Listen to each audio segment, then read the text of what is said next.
I spend millions of dollars in my own business. I screw up all the time. Before you ever spend a dollar in advertising, you need to have your entire pipeline understood, documented. That's what organic and PPC is. It's a ride that you're constantly on, and you're just figuring out what portion of the bell curve you're on the roller coaster. Welcome to the DTC Insider Podcast, where online business owners come to find actionable tips and tactics to grow their businesses. Now, here's your host, Brian Roisenthal.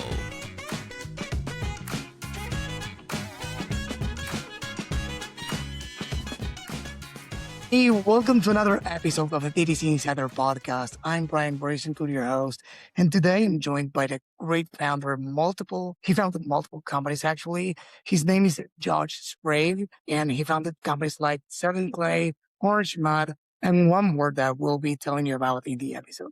Hey, Josh, thanks for being on the show. Hey, thanks for having me, Brian. Appreciate it. Yeah, my pleasure. So I said that you started multiple companies. How many did you start? Well, so I've started three. Yeah, I started the first one, Orange Mud, in January of 2012, and then Seven Clay in September of 2019, and then Anvil and Acre I started in the beginning of last year, at least Wow. officially. Yeah. That's interesting because 2012, probably, I don't know if it was like the early days of e-commerce, but e-commerce was not what it is today. It was not, but at the point it was. Then 2019, right before the big thing, right before the pandemic and the e-commerce growth acceleration. And then the last one was, it's very, very recent. Yeah. So what could you say the big difference is when you started all of those companies? Well, so what is really neat about the year 2012 is that I've met so many other businesses where I'm like, well, you've been around a long time. How long have you been around? Like, I started in 2012. And then I meet another person. When did you start? 2012. A lot of people started businesses back in specifically that year. And you'll find that I read a study years ago about it, that the business has there's some sort of weird curve to it, but you'll find a lot of businesses you'll have a giant period of time that will drive it. Like, I'm sure COVID started a lot of businesses. People working out of their homes were like, hey, I always wanted to start this, the boss is paying me while I'm sitting at home, twiddling my fingers, might as well. So I'm sure it's a similar thing, but yeah, when I started in 2012, everything, at least with Orange Mud, which I make hydration packs for endurance runners and cyclists, and it's all direct to consumer. We did B2B, but it was, it was a goal is B2B, but it was really B2C, is that we knew that was going to be the premise. And so at the time, you actually could do a lot organically with Facebook, and it was great. Instagram, great. Twitter even was great. Twitter's a completely different landscape today. But yeah, at the time, I could sit on my couch on a Saturday and just engage with people. And which back then, Facebook would actually send you a lot of organic traffic. Like, we would post something when we only had 2,000 followers, 1,000, 3,000, and we'd get 60 or 80 comments. I'm like, wow, this is awesome. We're killing it. Well, everything organically was great. Again, you engage and you see sales come in on your Shopify app. I'm like, that's good. And then all of a sudden one day it was somewhere either 4 or 8, somewhere between 4 and 8,000 people. I don't remember what that threshold was, but I remember it distinctly because the second we hit that whole number, our engagement just disappeared. Then I was like, what happened? Because back then I paid a lot of attention to organic engagement. Right now, you could ask me what my organic engagement is, and I would say, I don't know, it sucks. And that's just the truth. And that is pretty much the truth with any brand. Like, it doesn't even really matter. You just have to have a basis for your PPC. But the basis is like, people click and like, oh yeah, these guys look like they've been around a while. Cool. All right. And then they respond to PPC. But back then it wasn't like that until you hit a certain size threshold. Now I think it probably starts out that way. It starts out bad. But yeah, the organic side used to be such a huge piece. And maybe it still is, but I think everyone has struggled with maintaining organic strength. Two things I can say on that. One, I started the first version of my marketing agency back in 2013. I say, I remember is that, of course, back then Facebook, not even Meta, was very basic for e-commerce. There was only right column ads, I'm talking about ads. I always hated those. But definitely ads there. And I remember that organic, as you said, was everything. And brands were giving away things that today couldn't be like realistic for them. Like they were giving away trucks, Yeah. cars, like all kind of things in exchange of likes and Right. comments, Yeah. shares, right? Yep. Way long. And I, by the way, like a small thing, I come from the background of computer science. My first company was a software factory. And then through a tech startup, I ended up owning an agency after Mhm. it. So it's a story for another day. But the point is that I couldn't believe that I was reporting to my clients shares, likes, and Yeah. comments before I was delivering, you know, web Real application. results. Like, is this working? Like, are we giving away like this? So yeah, Yeah. it was crazy, crazy. Yeah. And thing I wanted to say, sorry, like the other thing is that on to your point about, that today, like the current state of organic, one thing I could say is that here on the podcast, I interviewed many companies with, I don't know, millions of followers or of YouTube subscribers. And there are two sides to the coin. One, organic reach is real for them. Of course, they have millions of people, Mhm. but the other side is that they require a lot of paid ads Yeah. still to they spend a lot. So it's not one or the other. Yeah. One works well and acts as social proof and, let's say, paying less in the Mhm. auction and all those stuff. Word of mouth, that's useful, but they do rely on it, even if they have millions of followers Oh, and sure. Yeah, I mean, I just think that the amount of energy you spend in creating organic content, in many cases, for most brands, won't translate to revenue.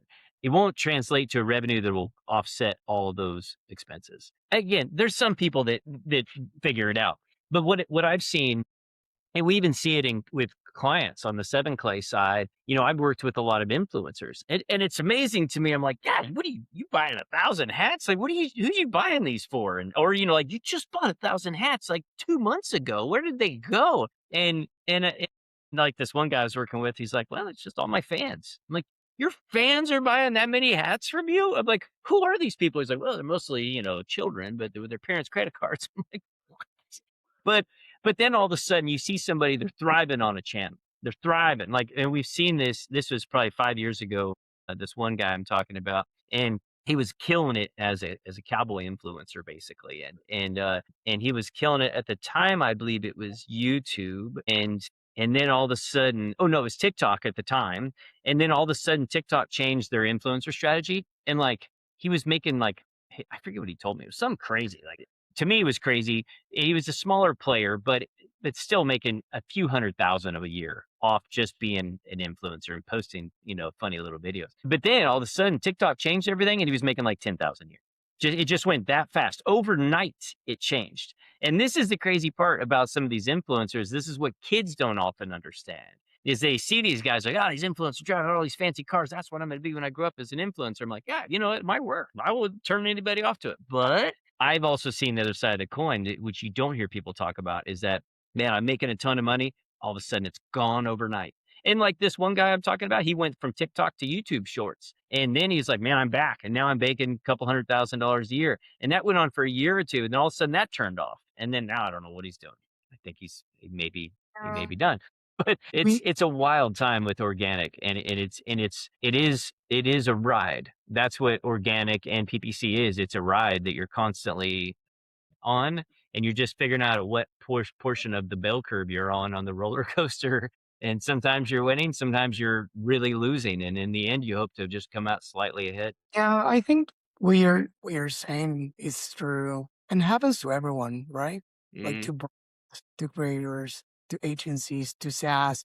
The landscape, and even more in the last few years, changes rapidly Yeah, and to adapt because at the end of the day, we live in a rented land. And when it comes to yeah, advertising and all the stuff. And but we all need it at the same time. So whenever something changes, or AI right now, why not? Right? It mhm, it changes the game for everyone. New yeah, players, new tools, new ways of doing things. And all of a sudden, I was saying before that I have a background in computer science. If my kid had asked me what he should study when he's old, if he asked me like 5 years ago, I would say I don't know, if you like it, let's say, programming, like learn how to code. It was the old saying, not that Sure. old, right? And now it's like they are, I have twins, a boy and a girl. They are almost 7-year-old, Mm. thankfully, because if they were like almost 18-year-old, Yeah. I would have tell them right now, It's scary. Yeah. I don't know what right? my kids are 13 and 14. I don't know what to tell them. I tell them try hard in school and sports because at least maybe, if you maintain your competitive athleticism, you at least may be able to stand out from the crowd. But honestly, it is the wildest time right now with AI. And I love it. I mean, I love everything about it. I think it's fantastic. But yeah, I think most of us are like, maybe the trades. I'm not really sure. So yeah, it's a wild one. That's for sure. Before going into the the story of how you sort of those companies and talking more about what those companies are about, I know you're also a founder. Sorry, a founder, a fractional CMO, right? Hmm. Yeah. So how did you decide doing that? And with the conversation, I'm bringing this up right now because given the conversation we're having, what could you tell, founders listening to this, they should do? We talked about, organic, paid, growth. And, you started your company, like the first company early in their journey, like earlier than most people listening to this. And Hmm. the landscape, as we already briefly discussed, was very, very different. And Yeah. I personally love your take on this. That many founders they want to go fast. Hmm. They develop some fundamentals, and they just go as fast as they grew, Yeah. and they want everything right now. And maybe it's the world that we live in. But as a fractional CMO, what are the top things that the common mistakes that Hmm. brand founders are making right now? Sure. Yeah, I think it's the one that people have probably always made, and now is probably one of the easier times to leverage AI, and even if you don't have the knowledge in it to largely fix a lot of it, but it's really understanding the whole pipeline. And you need to look at before you ever spend a dollar in advertising, you need to have your entire pipeline understood, documented, processes understood, clear, everybody on the team clear. And what I mean by that is, is your website complete? Is it adequate? Does it match your brand? Does it match? Do you have call to actions? And then whatever those call to actions are, contact form or buy here or whatever, is all of that set up with proper analytics and measurement in the back end? And then from a customer acquisition perspective, before you again spend anything on PPC, you need to make sure that you have a tool to be able to capture those customers on the back end, whether it's a CRM or a newsletter system or whatever. But those are, to me, the foundations that a lot of people struggle with, and admittedly, it's hard. Like I I am really good at it, and I still fight daily with attribution and ensuring I have all my proper analytics set up because they change, and I can't explain it other than I could rant about Google for, I don't know, 6 months probably straight right now, but, uh, but Google is a freaking monster, and you gotta make sure it's set up right in the back end, of your website so you can truly track once you start spending that PPC money that you are actually getting a return. It's easy to spend and then look at Facebook or Google and they're like, wow, I'm killing it. I got 170,000 web clicks last month, like for Orange Mud, for example. Or sorry, I had a spike, 170,000 clicks above normal coming into my website. And I was on vacation and I was coming back from vacation. My wife was driving and I'm looking at the analytics, I'm like, "Wow, that's strange. I sure didn't see sales go up that much." And so I, dug into it. It was a bot. Why? I don't know. And I've never had a bot problem like that, not at that level. I've known I had, you have bot issues, it's all over, but never to a spike like that that diluted my PPC return on Google, totally screwed up my campaign. So what I have to do, I have to go install bot. I put a software in installed that negates bot traffic on my Shopify site. I'm like, man, I've been doing this 14 years. You would think at this point I would be an expert in everything, but you're not. You never are. There's always something changes. Hence why you have to have the measurement. You have to have the measurement back end properly documented, and then you have to understand how to measure it. It's one thing to have somebody like, hey, set up all my measurements. Cool, but then you never look at it. You have to look at it and you have to understand what's happening. You have to constantly monitor to make sure the math matches what you're spending for. And then once you do that, life is significantly easier to make those decisions and to spot like, wow, God, there's this big spike. Okay, why is sales not going up? And some people be like, well, it's delayed attribution, whatever. I'm like, no, I don't get 170,000 web visits without converting a good percentage of them unless I totally screwed up in PPC ad spend. Or in this case, I think Google's auto applying things got a little eccentric and hit some bad guys. But but yeah, man, set up front to back, understand it all before you spend a penny, and then, go cautious and build it up. And it's slow, like building PPC. I get how everybody wants to move fast too, but I start slow and I've spent millions of dollars in advertising on my own accounts. I'm not some agency that's like, oh yeah, I spent $100 million. I don't care about those people. You hear people talk about that. I'm like, I want to know like what happened to your business. Like, let's hear about your.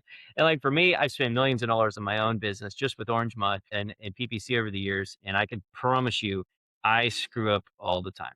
And that's the first thing that everybody needs to understand. PPC, you're constantly testing, and you're going to fail over and over and over. But I have the math to back it up, so I can make the better decisions to fail less than the other guy. And that's my stick. Yeah, that's really important. Like attribute a lot of people going crazy about. Yeah, I always tell them that of course they need to get it right, but that's only the tip of the iceberg because yeah, you know, come for some reason turned in I guess because it's easier, it turned into a numbers game. hmm, And this is numbers, and that's what many founders, from my point of view, at least the ones we work with or I speak with, some, not all of them, of course, are missing. They look at numbers. Those are typically like numbers are a lag measure, meaning that it's already late, whether hmm, they were good or bad, it already happened. Whatever yeah, you're seeing, they don't pay as much attention to the non-quantifiable things, the non-numeric things like, I don't know, post-purchase surveys, review, calling customers, yeah, CX. It's like everything that you can, I don't know, if you have a community, building a community, engaging with your community, like knowing what your customers want, really what you don't want. Like recently, and this is a real case, a real story from a real brand. They came to us and it was like, what can we do to improve?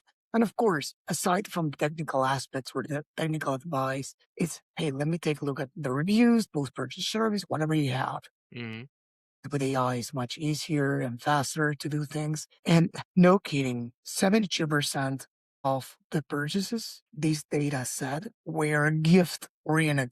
They were wow, gift giver different occasions. Their marketing didn't mention anything about gifting yeah, wow, at all. yeah, They were surprised. We were really surprised to see that as well. Seven-figure brand. They were starting out, mm, they didn't. So sometimes it's paying attention to what your customers are saying, speaking with your customers as well. And of course, working on the offer. Everyone talks about, diversity. But when they yeah, say that, they said product diversity, creative diversity. What about offer diversity? You yeah, have givers or by price point, depending if you have a wide range of products or not, mm, by occasion, but like different things, right? To offer diversity, creative diversity, getting the zero party data, these post purchase survey answers, reviews, and attribution as like the whole thing mhm, to be able to grow in this tough sure, context.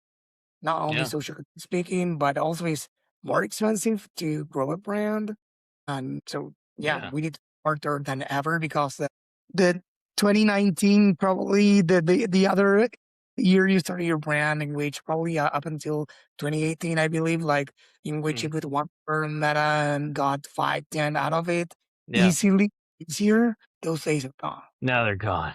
Yeah, yeah. You're lucky to spend $1 and turn it into, 2. I mean, anymore. Yeah, it used to be always 3 was the minimum that I always set for return on ad spend, and anymore it's like, okay, fine, maybe 2.5, 2.4, 2.3. But it's tricky because there's still things that you can attribute in B2C, like Amazon sales. I know for a fact, I have a love-hate relationship with Amazon. We do really well on Amazon as a business, and but it's a frustrating platform, and it's frustrating because I know, well, for a lot of reasons, but I know I spend a lot of money on Facebook and Google ads that that get that web traffic to our site, but then they'll go to Amazon and make a purchase, and I lose attribution. There's no, to my knowledge, and I would love for anybody to educate me on this, but there is no way to track the attribution of Facebook and Google, anything outside of Amazon PPC or organic, to Amazon sales. And so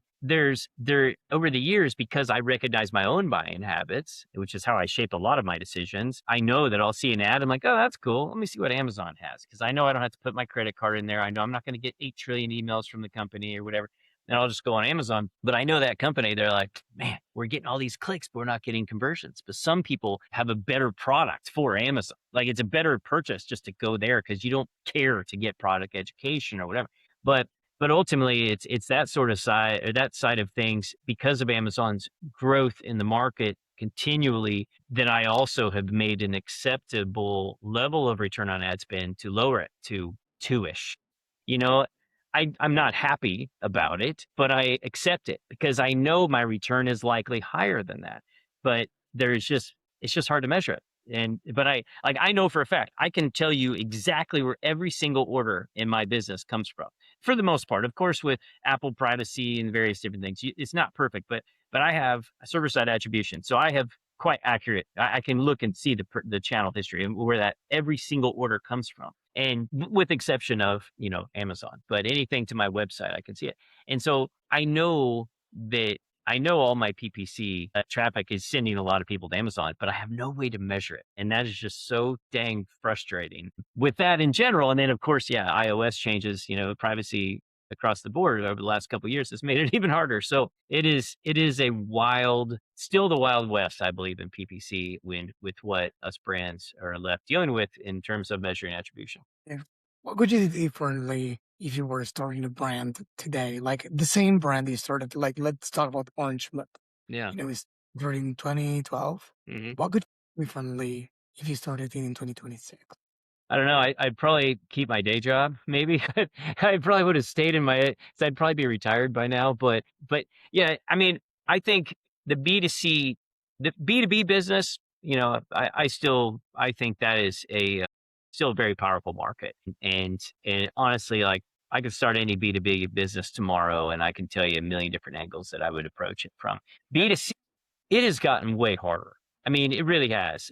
If you're a brand that has your own products, we have been rife with problems over the years, from COVID and tariffs and duties and shipping increases of PPC and everything. It's really impacted the overall fulfillment costs. So if I was to start over with Orange Mud, I would some of the things I would do differently is I would probably almost build it for Amazon. You have to build a brand, otherwise you're just competing against whatever the cheapest thing is on Amazon.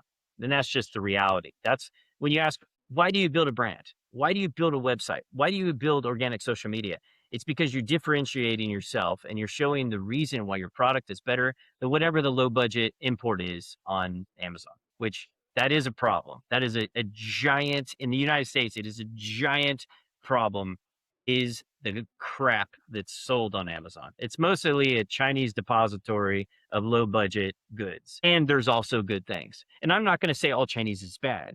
There's just an incredible amount of suppliers, vendors, whatever. They come in, they dump low budget stuff, they get a bunch of bad reviews, they shut down, they reincorporate under a new brand, and they just keep repeating. But then you see brands like mine and many others that we make a very precise effort to only treat customers with 100% respect and to only manage problems and obviously provide solutions, everything with products. And you'll see those of us on there that have been around a long time and we have great ratings. But then you'll see like the Chinese guys and they'll get like, I've got 500 trillion ratings. You're like, there's no way you've had that many reviews on whatever it is. They bought a listing and Amazon's allowed so much falsity to happen for so many years. I know they're cleaning it up, but it's still ripe in the platform. So slight diatribe, but I say it because I want anybody to understand if you're going to start a brand, you have to look at what is your competition. The competition almost has to start on Amazon. So because that's ultimately where the market continues to scale, regardless of what you're going to do in organic. And so yeah, if I was to start Orange Mud again, I think I would have, or I would potentially make a lower budget price point item that's scaled back for simplicity. I wouldn't make it cheap, but I would scale back all the bells and whistles, and I would have more of kind of like your B range product that just is bare bones. And then I'd still make the premium products that I do without any exception. I always focus on quality. I don't care if I spend an extra $5 on a zipper. I don't want my products to ever fail. And that's been the relentless pursuit always, without exception, in any of my companies, is always quality first. But I would build the channel really almost completely on Amazon. But then again, all the product education, the branding, everything, you got to have a robust website for it. But I would have less SKUs.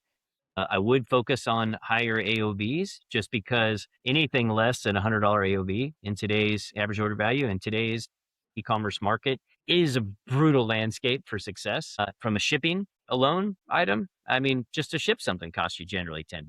A single thing, almost anything, $7 to $12. Let's put it that way. And then of course, PPC conversion costs are almost always $15 to $30. So okay, so then you got your product costs, you have your overhead, there you go. You need at least $100. So I would probably have less items that are in the lower cost price point as well. So, but at this point, I have a well-rounded portfolio. I like having a big diverse mix of things. And of course, lower value items aren't always bad. You just have to focus on bundling and whatnot, which is hard to do on Amazon, but on your website you can. So, but yeah, long and short of it, keep your day job, or put on your big boy panties, man, and keep your day job until it is cash flowing well. And I did that. I waited 2 years, and we weren't cash flowing well, but I knew we were scaling, and I knew if I dedicated my time that I could scale it. And so I waited 2 years before I ever quit my job.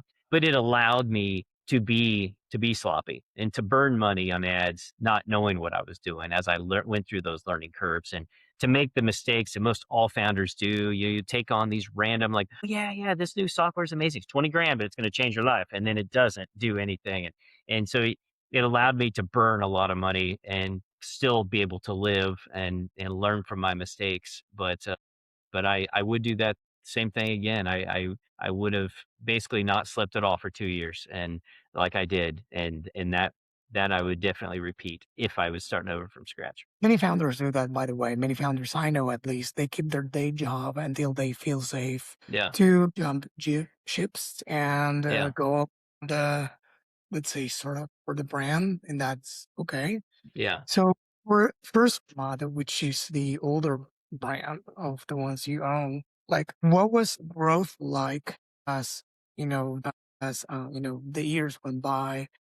What are the things that you remember that were the key turning points, the key decisions you needed to make? Maybe it's steep growth or no team at all. Maybe it's, I don't know, starting a new channel, killing something that was already working to grow to the next level.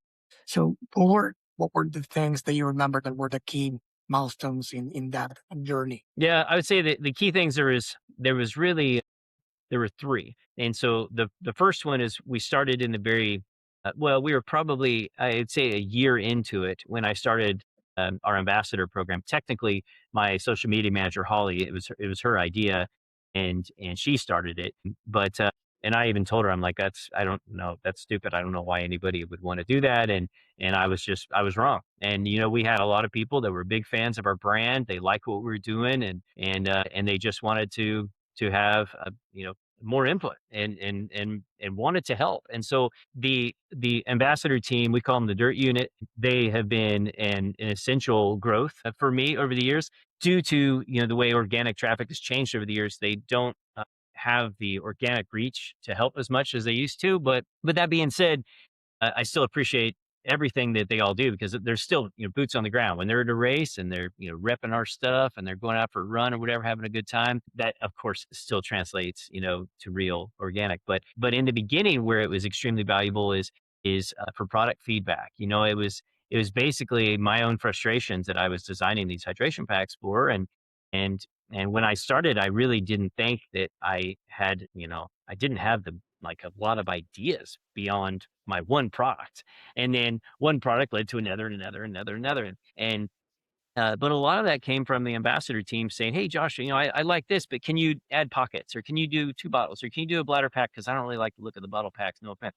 And it kind of continued to shape the business over the years. And I still get feedback from them, which I always listen to anybody that messages me like, "Hey, I have feedback." "Okay, what you got?" And I listen to every single person genuinely. And so, yeah, I would say the ambassador team, which is about 900 people, a little over 900 people, they have been super critical to our growth. And it started with like 12, and I was like, "I don't know if we can do more than that." And then it got to like 30. I'm like, "Gosh, what should we grow it to? We have all these people that want in, but I don't know what to do." And eventually I'm like, there's no reason to tell people no. Like, if they're a super fan, like, why not let them in? Like, it's stupid. So we've scaled it to almost 1,000 now. And Uh, so I would definitely repeat that process. That was a continual is and has always been a great turning point piece for us. The other was, email automation. And I think a lot of businesses get this wrong, where you ever buy a product and then you're like, I don't know how to do this. I don't know how to make this thing work. And with me, I designed backpacks. Like, my first backpack was non-traditional, and I made a lot of products that I've invented that have never been something like them. And so that sounds great, but the problem is, if you have a product backpack, everybody's seen backpacks, but it fits totally different than what the normal is. Well, then how do you educate people to that? So in the beginning, we had people that would buy our backpack, and then they try it on in their living room, and they're like, "Hey, I'm going to send this back."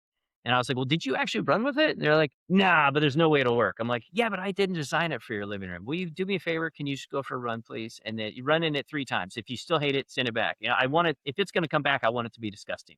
I ideally hand wash it first, but go sweat, make it nasty." And then people were like, "Hey, you know what? This is actually really cool. I'm going to keep this."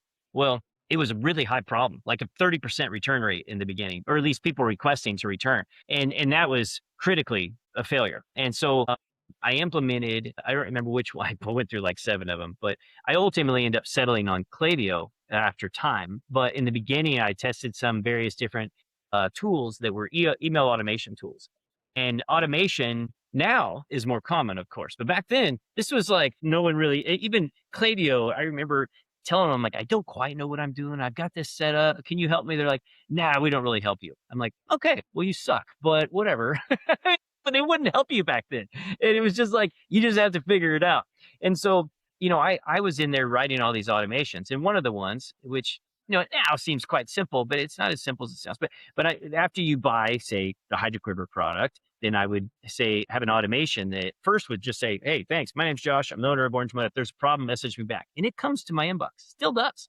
And then after that, on day 3 or 5, I forget which one I did. I think I ended up adjusting to 5. There would be an email that goes out that says, "Okay, you just got this in, but watch this video. This is how you fit this."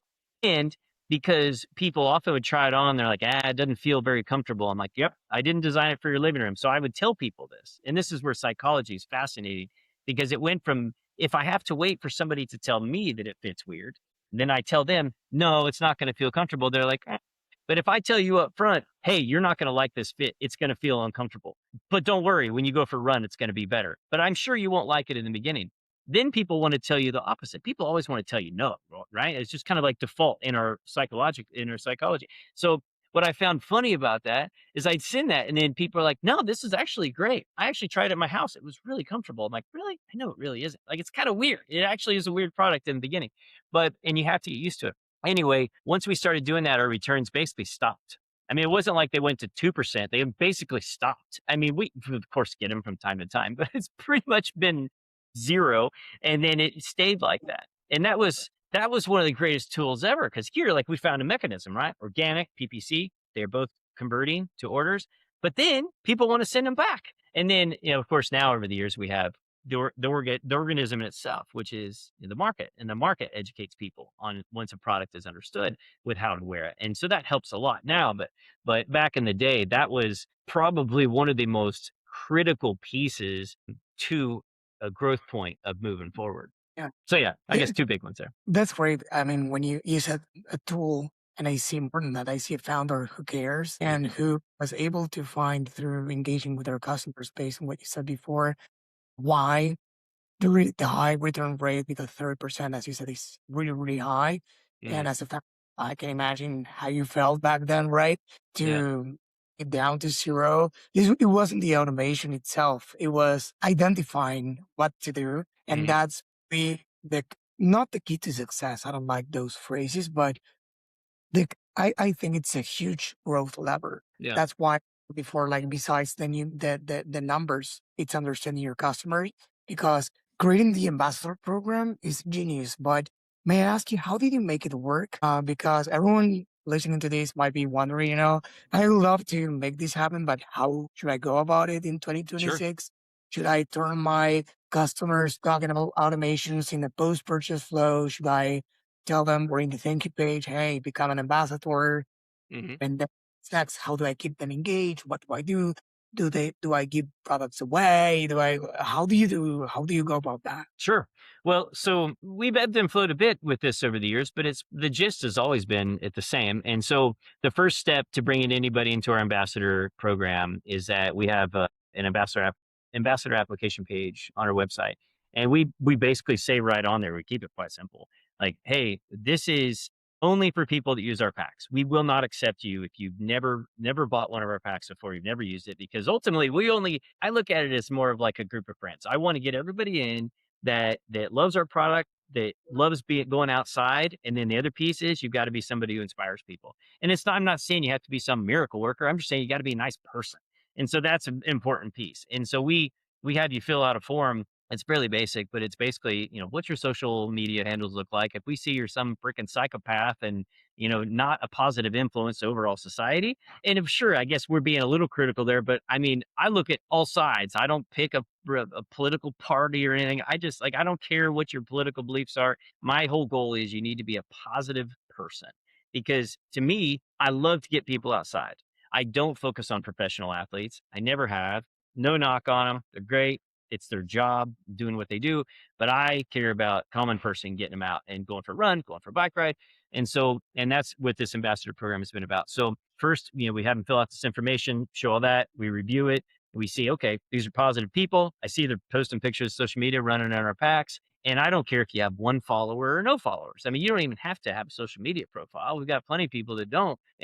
But they're just people that love the sport and they love to do stupid things. Let's go run 100 miles, let's go bike 500 with 200, whatever, some big distance. And so we build it that way. And then to manage the team for anybody that's on Facebook, which most people are, we have a private group called the Dirt Unit. And within there, we invite everybody in once we do our application. We do it twice a year, and then we invite them in there. And then between myself and my A or ambassador manager, over the years we've kind of ebbed and flowed a little bit there. We'll do just various challenges and giveaways of fun product. Like, hey, go out and whoever runs the most this month or runs the most amount of hours this month or bikes, whatever, we'll do challenges that are fun. But we offer discounts and some race swag or race entries from time to time. And we just try to just be human is all it really is. And the goal in there is just getting people to, do more, like outside. And then it's a benefit for me because they're wearing our packs, but it's a benefit I believe for all society to get more people outside and enjoy vitamin D and get some exercise. But that's always been the gist of it. I don't tell people you have to do so many races or you have to do so many posts. I've never had a command ever on that, and I won't. It's just not what I do. I don't kick people out and recycle every year. I don't make people reapply. I'm like, hey, you're in and you're in. But if you want to go run in another person's pack, just tell us. Like, if you don't want to use our Orange Mud packs anymore, that's fine. We'll remove you from the group. We don't want to waste your time and whatnot. But there's no hard feelings. Like it's okay. Like I want you to go outside. If you have another pack you like better, that's great. Go ahead. But but it's always been a very different program than what many are. Most of them are you need to come in, you need to do 3 posts per week, or you have to go X amount of events, or you have to do this, that, whatever. I don't have any regulations other than be a nice human, be good to others, go do stuff, and put a smile on. That's really it. So it is simple, maybe to a fault in a way, but I'm happy, but I can sleep at night knowing that I'm not forcing somebody to go do something for me just because they get a discount on our packs and gear. And so, it's to me has been a good way of managing them. Great, great to hear. Human to human still works, and more Yeah, than ever, I would say. yeah, Yeah, that's a common theme I see across brands I know that are doing well. They, again, besides numbers, encouraging human relationships between, you know, the brand, the customers, and the community, it's something that goes a long way. Like I Mhm. always say, maybe on the storefront, it's not a Shopify brand, it's a brand that cares about people in a certain category, they're sharing something in common, in this case, these outdoor activities. And, it's being honest about it, being genuine about it, caring, Mhm. and it comes back. And that's me. So one of the last questions I have for you, because I'll have 1,000, but I know we are almost on time, is about direct mail, because I know it's something that got my attention when you mentioned that, because it's something that I preach typically. I encourage brands to do it. Not all of them, the ones that I see that are a good fit, but it's probably an underutilized channel in an era of saturation and spam, email is still crowded, the ads expensive. We still need Mhm. them, but fine. But there's another channel that is getting smarter than ever. It's an old friend. Yeah, It's a channel that has always been there, but not as smart as it is right now for brands or sure. as it is right now. So how do you use that channel? Yeah, so we have been using postcards for quite some time, and I will say to the naysayers of it, there's going to be a few, and now some people they look at it as you're burning paper and you're wasting natural resources. And I get it. I like everything in my designs. I use the least amount of packaging possible for all of my designs. I try to optimize materials so we don't waste extra materials. I'm not gonna say I'm some perfect green thumper, but at the same time, I do take that with I never create waste without really analyzing what's gonna happen, right? And so, I wanna minimize that impact as much as possible. So even with postcards, I still only send 4 by 6. I could go bigger and send bigger ones, and it may sound petty to a lot of people, but I know that is the one beef with postcards is that we'll have some people like, "Hey, man, I don't appreciate you sending this because you're wasting paper." And I'm like, "I get it, and I'm sorry, and we'll take you off the list." But that being said, in today's landscape, there's also success and failure, right? And so you have to look at it. Okay, where are my thresholds? And if PPC expenses continue to get more expensive, like for me, they're probably double on average what they used to be. That's not good. Like that hurts. So when I look at postcards, it is 1-to-1 open rate where email and PPC, there's a lot of pocus there and a lot of unmeasurable. But I know a postcard is a 1-to-1 open rate. If I send it to your house, you're going to hold it in your hand. It may be brief, but you're going to hold it in your hand. And again, like I mentioned earlier, with how I always look at how I do things, and I know for me, and I know a lot of guys are the worst with this. You'll get a postcard, and you're like, yeah, this postcard's pretty cool. I'll say $20. I'm like, man, $20. It's one thing if you're buying, let's say you're going to buy something that's $200. $20 isn't that big of a savings. It's 10%. But at the same time, $20 seems like a lot more than 10%. And so you put something like that on a postcard. As a guy, I will set it here on my desk. I'm like, I've been meaning to buy that, for a while. I'll buy it. But what ends up happening, I get a whole bunch of impressions on there. I get a whole bunch of ad impressions over and over and over because it'll sit here on my desk. And I'll be like, I'll see it today, I'll see it tomorrow. And then like 3 months from now, I'll be like, I still need to buy that. And I've now looked at it 3 months straight, 90 days straight, multiple times throughout the day. I got tremendous ad exposure off a postcard sitting on my desk. And then I'll finally go and buy, and the dang thing's expired. Man, that ticks me off. So what ends up happening? I usually end up buying anyway. Well, I point that out because again, it's not just 1-to-1. It's a continual ad that is going to live on a lot of people's desk, wherever, refrigerator, wherever it may be. And so we've found really good success with it because it's a sales tool, it's a marketing tool. We don't do it often because again, I do try to minimize waste, but I do try to do it at key times a year when we know it's a big purchasing season, or holiday gifting, or it's hydration packs for summer, and we have it organized in a few different mechanisms. So we'll do one-off campaigns, which I do probably 3 a year. There's not very many. I should do more, in fairness, but I do 3 times at least a year, and then I do have win back campaigns, which are organized by last order date, and we do a 90, a 180, and 365. And after that, then you fall off. But it synchronizes to Shopify, and so this is on autopilot. So it's a drip. Every day we have postcards that are being mailed out every single day. It costs me 58 cents or something like that, and or 64 cents. But every single day we do have the win backs being activated, and well, yeah, I guess it's just all those. We have nine, I believe it's 9 or 10 different win back campaigns that are based upon a variety of different criteria. Because you can even do upsells, and so, like, let's say, like, my transition wrap, it's a changing talent seat cover. Anybody can use it. If you sweat, your soccer, your baseball, your football, your track, cross country, trail runner, mountain biker, whatever. Anybody who sweats, if you just mow your lawn and you're gonna go set your car afterwards, the transition wrap is awesome because it keeps your seat clean. It takes all your nasty sweat from your body and puts it on the towel, and you wash the towel. It doesn't put it in your car. And so with that product, it's phenomenal, and we know that people love it, and we've sold millions of them. And then so when somebody buys one of our hydration packs, but they may not know that we have the transition wrap, it's a perfect cross sell. So you can use it for cross sell campaigns. You can say, hey, I saw you bought this pack 30 days ago. I'm going to send you a little postcard on this. It's transition wrap because you may not be aware that we have it. And you may not want to go back to a website again. Maybe you bought it on who knows what.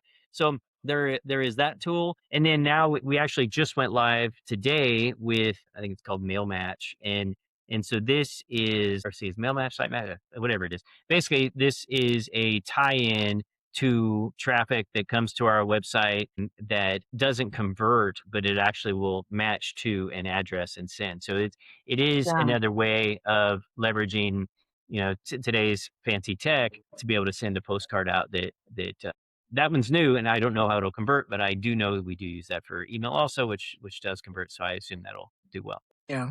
Yeah. I think that, well, this is great. I know some other tools as well that do the same. They identify anonymous traffic, right? Hmm. And the emails, and yeah, Yeah. those are pretty fun. It's pretty cool what you're doing with direct mail. I think that on one hand, you can of course do, as you mentioned, something more intrusive than email, way more intrusive than email. People hold something in their hand, Yeah. right? On the other hand, you can also use it for things that email wouldn't work well, because sometimes it's a sign of appreciation, depending on the message, of course. But Hmm. as you said, it's highly likely that they will open it. So not only standing out, but showing appreciation for somebody, for example, that have purchased from your brand a few months ago goes a long way to encourage them to do certain actions besides buying again. Of Sure. course, want them to buy again. But as you said before, sometimes people wants to, it's like going by the negative and not by the positive. As you said, like getting the no and getting them to say, no, no, yeah, I want to do it. There's a book I love on that. It's called Never Split the Difference. Yeah. Yep. And I mean, like leading with no, which is quite the opposite of many sales books. Hmm. We try to get as many yes as you can. This is like, no, it's like a lead FBI negotiator expert, a Hmm. former negotiator. And yeah, it's an amazing book, not a sales book, but it has some implications in selling it. Yeah. Yeah. I've read it. It's great. And now direct mail, as far as I know, like this is recent, like from the last few months, I believe, earlier this year, they implemented some prospecting features with Yeah. AI. So I don't know about that. Never tested it. Have Yeah. you? Mine's going live. It was one of I just released both Mail Match and Site Match. And, and yeah, so that is more of a prospecting That's the name for their feature for that for their, company. for their feature. Yeah. And so, yeah, so we'll see how that works. It's a wild card, but there's basically the way, like the way the anonymous web trackers work is they match your IP address is what they're doing. And then they match your IP address to the giant websites. I mean, just for people, if you don't want on these things, don't sign up for like some of these giant publishers, because that's what's happening. That's where this whole industry has come from. And and I hate getting spam email. And so it's something that we only do, I can, we all do the everything per above board email rules. But these are rules that are established and passed by who knows who, politicians or somebody. But basically you go to, some giant website, like maybe Yahoo. I don't know. I haven't read the specifics for a while, but you sign up for these newsletters. Like when you agree to our terms of service, you're agreeing to allow us to resell your information to people, basically anybody. I mean, essentially is what it is. And when you do this with some of these giant websites, and then now all of a sudden these companies can charge us money to say, hey, I can tell you exactly who that guy is based upon their IP address, and it's this person's information, probably. And here is, everything. You can mail them a postcard, you can send them an email. That's how the anonymous web traffic is working. Because we have people that ask, how did you get my info? I was just on your site and you sent me an email and I didn't approve it. I'm like, well, I mean, yes, you didn't, but you actually, well, I mean, not through our normal channel, but you did, and it's through this channel, and this is because why? And then people are usually like, okay, I got it. You realize all your information is sold, sadly, in this world, yours and mine both. And so it's a weird technology. I have mixed opinions on it, but I can say it works.